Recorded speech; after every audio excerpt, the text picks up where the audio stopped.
નમસ્કાર મિત્રો, voice of પૂનામાં આપનું સ્વાગત છે। હું છું હુસેન ભાદરકા। ગીર ગઢડાના જૂના ઉગલા ગામે યુવકના મોતનો મામલો। પોલીસે વાડી માલિક વિરુદ્ધ ગુનો નોંધ્યો। યુવકને ઝટકા મશીનનો શોટ લાગતા થયું હતું મોત। વાડીમાં મુરઘીનો શિકાર કરી શિયાળ નાસી જતા યુવકે પાછળ દોટ મૂકી હતી। શિયાળ બાજુના ખેતરમાં પ્રવેશી હતી ત્યારે ખેતરના શેઢે રાખવામાં આવેલા ઝટકા મશીન સાથે વીજ કરંટ મુકાયેલો હોવાનું સામે આવ્યું। મોત નિપજતા મૃતકના પરિવારે હત્યાનો આરોપ લગાવ્યો। અંતે પોલીસે વાડી માલિક વિરુદ્ધ ગુનો નોંધી તપાસ હાથ ધરી છે। મારું નામ સુરેશભાઈ ચંદુભાઈ વાઘેલા છે। હું દેવી પૂજક સમાજના સૌરાષ્ટ્ર ઝોનનો પ્રમુખ છું અને આજે આ ગઢડા તાલુકામાં જે બનાવ બન્યો એ માટે મારામાં ફોન આવ્યો હતો કે ભાઈ અમારામાં આવું શું છે। જે બનાવ બન્યો હતો એ માટે અમે આવ્યા હતા અને એફઆઈઆર ન થાય ત્યાં લગી લાશ લેવાની નહોતી। એ માટે આજે અત્યારે એફઆઈઆર નોંધાણી છે, કલમોનો સમાવેશ કર્યો છે અને અત્યારે અમે લાશ લેવી છીએ કારણ કે અમને જે જરૂરિયાત હતી કલમોની અને કલમો અમને આશ્વાસન આપ્યું છે અને અમને એફઆઈઆરની નકલ પણ મળી ગઈ છે કાલે સાંજે 5 વાગે 27 તારીખે અને આજે 28 તારીખે અમે અત્યારે 4 વાગે ઉઠાવીએ છીએ। ગઈકાલ તારીખ 27/7/2024ના રોજ ગીર ગઢડા પોલીસ સ્ટેશનના વિસ્તારમાં આવેલ જૂના ઉગલા ગામે એક બનાવ બનેલો, જેમાં ખેડૂત દ્વારા પોતાના ખેતરની રખેવાળી માટે જે તારની ફેન્સિંગ કરેલી એમાં ઝાટકા મશીન પ્રકારનું સેટઅપ કરેલું, જેમાં ત્યાં બાજુમાં રહેતા એક દેવી પૂજક યુવક નામે કનુભાઈ નારાયણભાઈ સોલંકી પોતાની જે ઘર છે એની બાજુમાંથી શિયાળ એનું મરઘી ઉપાડી ગયેલું, તેને લેવા માટે પાછળ દોડતા આ જે ખેડૂત દ્વારા તારની ફેન્સિંગ કરેલી એમાં વીજ કરંટ પસાર થતો હોય એને અડકતો એ યુવાનનું ત્યાં સ્થળ ઉપર મૃત્યુ થયું। આ બાબતે ગીર ગઢડા પોલીસ સ્ટેશન ખાતે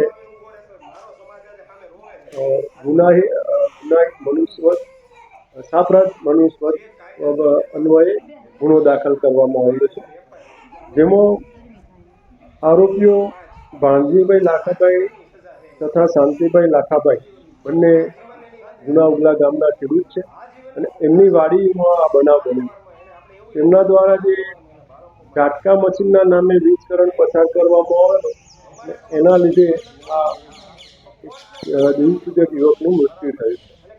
ગુનો દાખલ કરી અને આગળની કાર્યવાહી હાલમાં ગીર ગઢડા પીએસઆઈ કરી રહ્યા છે। દ્વારા જે પોતાના ખેતીના પાકોને જાનવરોથી નુકસાન ના થાય એના બચાવ માટે ઝાટકા મશીન કે એવી કોઈ ઇન્સ્ટ્રુમેન્ટ દ્વારા જે વીજ કરંટ પસાર કરતી હોય એવી એક લોખંડના તારની ફેન્સિંગ બનાવવામાં આવે। ખરેખર આમાં વીજ કરંટ જે પસાર થયો એના લીધે એની ઇન્ટેન્સિટી તીવ્રતા વધુ હોય ઝાટકો લાગીને માણસ મૃત્યુ પામે છે। ખરેખર હવે તપાસમાં પોલીસ તપાસ કરી રહી છે કે ખરેખર ઝાટકા મશીનના લીધે થયું છે કે ત્યાં કોઈ રીતે ખેડૂતે વીજ પ્રવાહ પસાર કર્યો છે એ હાલમાં તપાસનો વિષય। પરંતુ હવે આ ઘટના પછી ગીર ગઢડા પોલીસ સ્ટેશન અને જિલ્લાના અન્ય પોલીસ સ્ટેશન વિસ્તારમાં જે ખેડૂતો દ્વારા આ રીતે લોખંડની તારનું ફેન્સિંગ કરી જે વીજ કરંટ દ્વારા પોતાના પાકનું રક્ષણ કરવામાં આવે છે, એ ખરેખર ઝાટકા મશીન દ્વારા એનો વીજ કરંટ આપવામાં આવે છે કે અન્ય રીતે ડાયરેક્ટ ઇલેક્ટ્રિસિટીમાંથી વીજ કરંટ આપવામાં આવે છે એ બાબતે પોલીસ પીજીવીસીએલની ટીમ અને ફોરેસ્ટની ટીમ દ્વારા તદ્દન ચેકિંગ કરવાની પણ હવે કામગીરી પોલીસ દ્વારા કરવામાં આવનાર છે। આ રીતે જો પોતાના પાકનું રક્ષણ કરવું એ એની ખેડૂતની પોતાની ફરજ છે, પરંતુ આ રીતે જો વીજ કરંટ ડાયરેક્ટ પસાર કરવામાં આવે તો માનવ જિંદગીને પણ જોખમકારક છે।